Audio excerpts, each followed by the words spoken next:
Ang katapatan ay dapat bulag at di nagbabago, kahit anong mangyari o magiging resulta.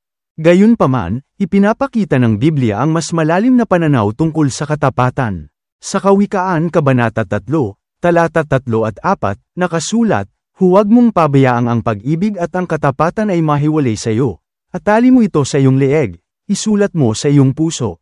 Makakamtan mo ang pag-ibig at magandang pangalan sa paningin ng Diyos at ng tao." Ipinapakita ng talatang ito na ang tunay na katapatan ay pagiging mapagmahal at tapat. Ito ay tungkol sa palaging pagiging mabait at totoo sa iyong mga kaibigan at pamilya, hindi lang pagsunod ng walang iniisip. Yakapin ang mga layer ng katapatan na may touch ng banal na kabalintunaan. Mag-subscribe sa Banal na Mga Kontradiksyon para sa pang-araw-araw na dosis ng nakakaisip na inspirasyon na ihatid ng mas mabilis kaysa sa pag-inom mo ng iyong umaga na kape.